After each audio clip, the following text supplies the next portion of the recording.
오늘 주신 말씀은 사도행전 1장 8절 말씀입니다. 사도행전 1장 8절 받들어 읽겠습니다.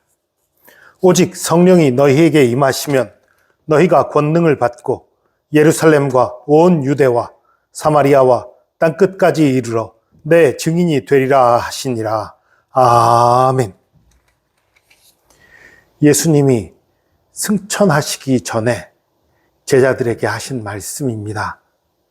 오직 성령이 너희에게 임하시면 너희가 권능을 받고 예루살렘과 온 유대와 사마리아와 땅끝까지 이르러 내 증인이 되리라. 이걸 많은 사람들이 이상하게 읽어요. 너희들 성령 임하면 내 증인이 되어라로 읽고 있어요. 아닙니다. 되리라 라고 말하고 있습니다. 우리가 하나님의 증인 될 수 있는 것은, 예수 그리스도의 증인 될 수 있는 것은 나의 능력, 나의 힘이 아니라 하나님의 능력인 거예요. 하나님이 하시는 거예요.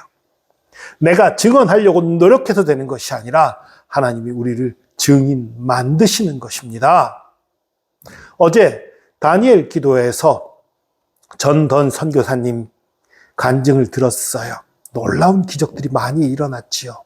깡패였던, 폭력배였던 사람, 그 감옥에 갇히기까지 했던 그 사람이 예수를 믿게 되고 예수님을 사랑해서 온 가족을 전도하고 또 신학도 하고 또 목사가 되어서 또 그 기독교의 불모지인 인도에 가서 교회를 개척하면서 수많은 은혜와 기적을 경험한 일들, 그것들을 우리가 들었습니다.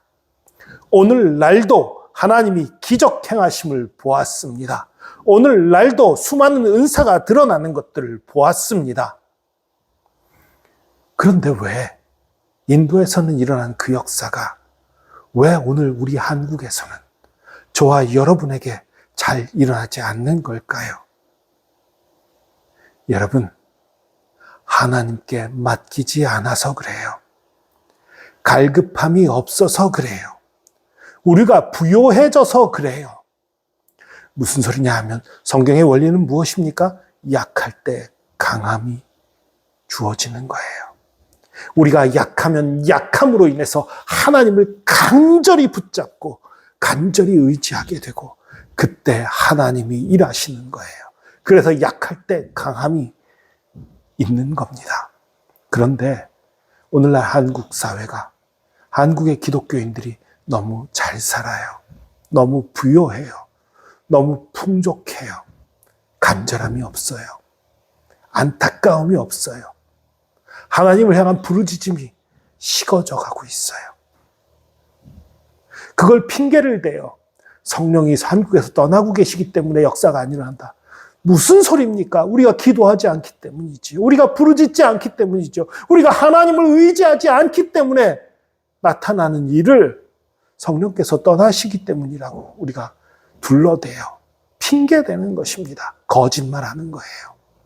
아닙니다. 오늘날 역사가 일어나지 않는 것은 우리들의 마음에서 갈급함이 사라졌기 때문이에요. 부르짖지 않기 때문이에요. 하나님을 의지하지 않기 때문이에요. 성령을 의지하여야 되는데, 기도해야 되는데, 내 지식에 따르면 이렇게 전도하면, 내 능력이 있으니 이렇게 하면, 내가 지혜롭게 말씀을 전하면, 내가 가진 것들을 나누어 주면, 지금 말씀드린 것 나쁜 거 아닙니다. 다 좋은 것들이에요. 문제는 그것들을 의지한다는 것입니다. 전도를 위해서 우리가 지혜 짜내는 거 필요해요.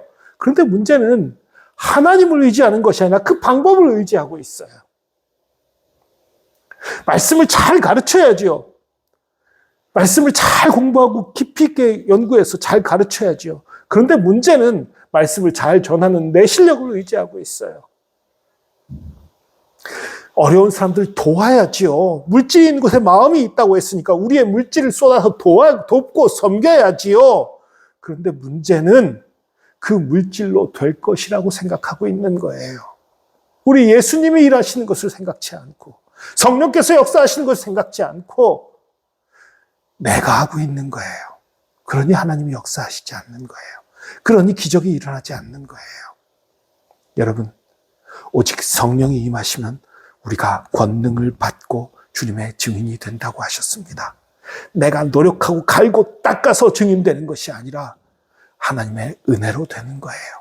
그렇다고 우리가 노력하지 말자는 얘기 절대 아닙니다. 하나님 우리에게 자유의지를 주신 분이기 때문에 우리가 노력해야 돼요.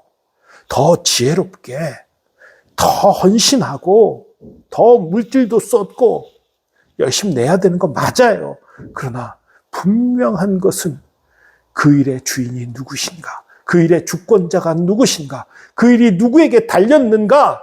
이 부분에 있어서 우리 하나님께 달렸다는 것을 분명하게 믿고 또 우리가 철저히 하나님을 의지하고 해야 된다는 사실입니다. 오늘 본문에 1장 8절에 성령이 임하시면 이란 말씀이 나왔지만 그 전에 1장 4절에 이런 말씀이 있습니다.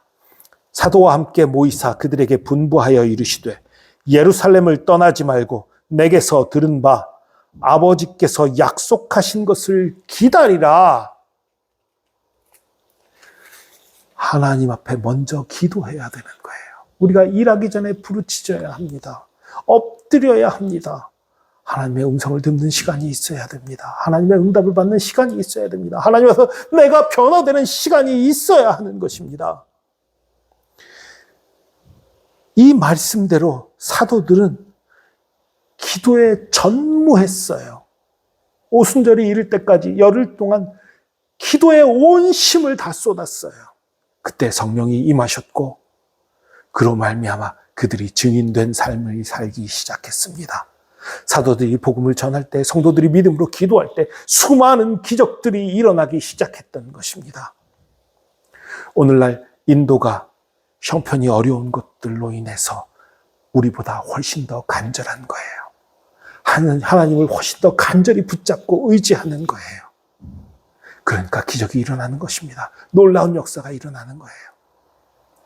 우린 부요해요. 풍성하다 보니까 기적이 안 일어납니다. 그러나 풍성해도 부요해도 내게는 하나님이 필요하다는 것을 인정하면, 내게는 하나님밖에 없다고 인정하면, 그러면 우리에게도 역사가 일어나는 거예요. 그때 우리가 전도를 할 수 있는 것이고 선교를 할 수 있는 것이고 하나님의 영광을 드러낼 수 있는 것입니다.